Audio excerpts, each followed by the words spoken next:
Everyone, welcome back to my channel. तो कैसे हैं आप सब? आई होप आप सब बिल्कुल अच्छे से होंगे। तो आज 24 तारीख है और मैंने आप लोगों को कल के ब्लॉग में बताया था एना को वैक्सीनेशन करवाने जाना है, तो हम लोग जा रहे हैं। लेट हो गए हैं, पता नहीं आज लग भी पाएगा या नहीं। चलिए पर जाके देखते हैं। अभी तो एना का मूड अच्छा है, लौट के देखते हैं क्या होने वाला है। बहुत रोती है।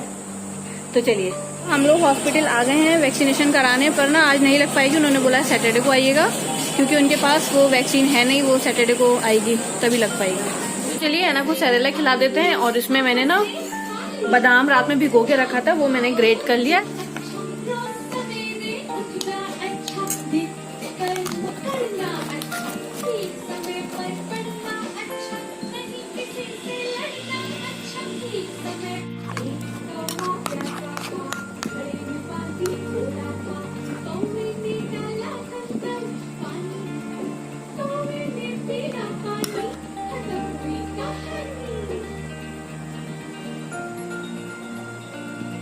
अभी जस्ट मैं एना को सेरेलैक खिला के आई हूँ। सेरेलैक उसने खा लिया है। सुबह मैंने उसको खिचड़ी खिला दी थी, खिचड़ी बनाई थी उसके लिए। और अभी ये सिटिंग रूम वगैरह मैं पूरा ठीक करूंगी, अगर मुझे टाइम मिल जाएगा तो। अभी मैं किचन में जा रही हूँ और किचन में जाके मैं लंच की प्रिपरेशन करूंगी। जो जल्दी बन जाएगा मुझसे वो मैं बना लूंगी। तो चलिए बने रहिए मेरे साथ व्लॉग में।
तो इस टाइम मैं किचन में आ गई हूँ सिटिंग रूम वगैरह ठीक करके। तो पहले मैंने सोचा ना सिटिंग रूम पहले मैं ठीक कर लेती हूँ, उसके बाद ही मैं लंच बना लेती हूँ। पीयूष ने बोला अभी भूख नहीं लग रही है। तो यहाँ पर मैं लस्सी बना रही हूँ। चावल मैंने गैस पे रख दिया है बनाने के लिए।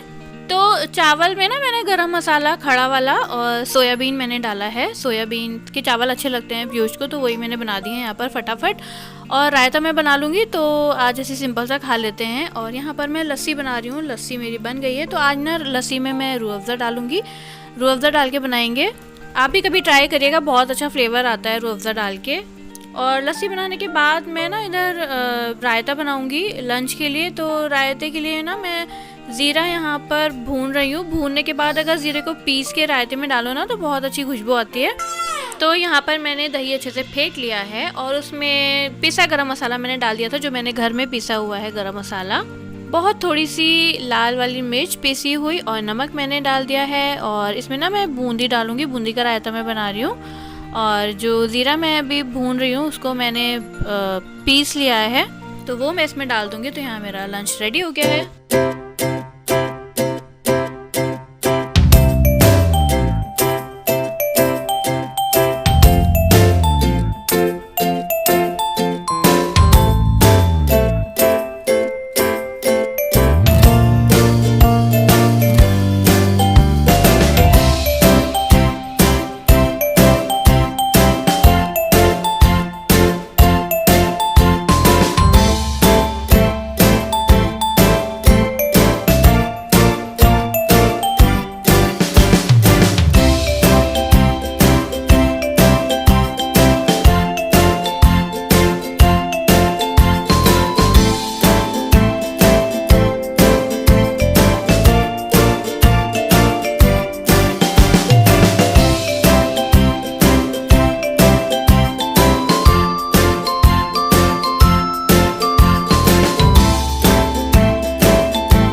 पर शाम हो गई है, करीब 7:30 या 7:45 बज रहे हैं इस टाइम। तो मैं यहाँ पर ऐना को मैंने वॉकर में डाल दिया है। ऐना के नाना इस टाइम नहीं है, वो अपने भैया के यहाँ गए हैं, यानी मेरे जो ताऊ हैं उनके यहाँ गए हैं उनसे मिलने। कल शायद पापा यहाँ से चले जाएंगे तो इसलिए वो उनसे मिलने गए हैं। और ऐना के जो पापा हैं वो अभी कोचिंग पढ़ा के आए हैं, तो वो अपना नहाने गए हैं। तो मैं उन्हीं का वेट कर रही हूँ और कुछ काम कर रही हूँ ऐना को वॉकर में बैठा कर। तो जब ऐना वो आ जाएंगे तो मैं ऐना को उनके पास छोड़ के फिर मैं किचन में जाऊँगी और मैं डिनर वगैरह बनाऊँगी। तो आज सुबह से ना मुझे पता नहीं क्यों बहुत आलस सा आ रहा है, ऐसा मन कर रहा है कि मैं कुछ काम ना करूँ।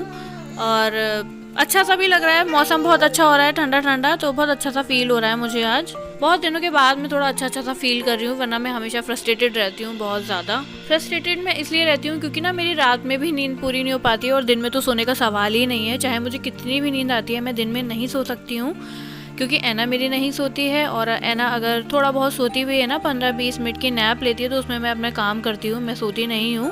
पर अब ऐना जैसे जैसे बड़ी हो रही है ना, तो उसके संग खेलने में मुझे बहुत मज़ा आता है।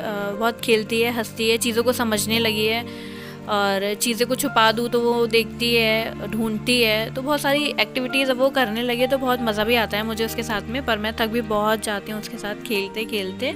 तो सुबह जब हम जा रहे थे ना ऐना को लेके वैक्सीनेशन कराने के लिए, तो मैंने ऐना के कुछ कपड़े वॉश करे थे, तो वही मैं अभी उतार कर लाई हूँ, वही सब मैं फोल्ड करके रखूँगी। तो आज उसका वैक्सीनेशन नहीं हो पाया, कुछ तो हम लेट भी हो चुके थे और उनके पास ना वैक्सीन ख़त्म हो गई थी। तो वो बोल रहे थे कि सैटरडे को या फिर नेक्स्ट वेडनेसडे को आप आइएगा तो लग जाएगी, क्योंकि जो वैक्सीन उनके पास थी वो ऑलरेडी बच्चों को लग चुकी थी। पर कोई नहीं, जो होता है वो अच्छे के लिए होता है। और ऐना कुछ दिन और मज़े से रह लेगी और साथ में हम भी उसके मज़े से रह लेंगे, वरना ऐना ना बहुत रोती है, बहुत बुरा लगता है उसको देखकर मुझे, वो बहुत परेशान होती है, पेन में रहती है। तो यहाँ पर मैं किचन में आ चुकी हूँ और सब्ज़ी वगैरह मैंने बना ली है। इधर पुच्चू का दलिया भी मैंने बना लिया है। पुच्चू के दलिया की एक स्टोरी मैं आपको आगे बताऊँगी क्या हुआ। और अब मैं रोटी बनाऊँगी, आटा मैंने गूंद लिया है, तो यहाँ मैं रोटी बना रही हूँ। हुआ ये था कि जब मैंने दलिया बनाने के लिए गैस पे रखा था, दलिया गैस पे रखने के बाद मैं ऐना के पास रूम में आ गई थी, तो विसिल्स वगैरह हुई, फिर मैं किचन में गई गैस ऑफ करने के लिए। तो किचन में जाके मैंने देखा सब तरफ ना बहुत सारा दलिया वलिया गिरा हुआ था, क्योंकि ना उसके विसिल में से निकल गया था दलिया। तो वही सब मैंने काम करा, बहुत काम बढ़ गया मेरा। तो अभी मैं जस्ट किचन में से आई हूँ, 9 बज गया है रात का। डिनर वगैरह मैंने बना लिया है, सब्जी बना ली है और रोटी बना ली है। और अभी ना मैं पुच्चू का दलिया बना रही थी, तो कुकर को गैस पे रख कर आई और मैं किचन में आ गई थी। विसिल्स वगैरह हुई तो मैं किचन में बंद करने गई गैस, तो देखा तो किचन में उसकी सीटी में से ना दलिया ही दलिया हो गया था, किचन में बहुत गंदा हो गया था। तो अभी वही सब साफ़ करके आई हूँ मैं। और पुच्चू को भी मुझे खाना देना है, तो अभी मैं जा रही हूँ ऐना को कपड़े पहनाऊँगी, उसको नाइट के लिए रेडी कर दूँगी, क्योंकि अभी वो फ्रॉक पहनी है स्लीवलेस। तो अब रात में ठंडा हो रहा है मौसम आजकल, तो फुल स्लीव्स के उसके कपड़े पहना देती हूँ मैं। तो चलिए, अगर आपको ब्लॉग पसंद आया हो तो वीडियो को लाइक कीजिएगा, शेयर कीजिएगा और कमेंट कीजिएगा, और चैनल को ज़रूर सब्सक्राइब कीजिएगा, क्योंकि आपका सब्सक्रिप्शन मेरे लिए बहुत मैटर रखता है। So please consider subscribing to this channel. Sorry quick update के लिए love you all, bye bye.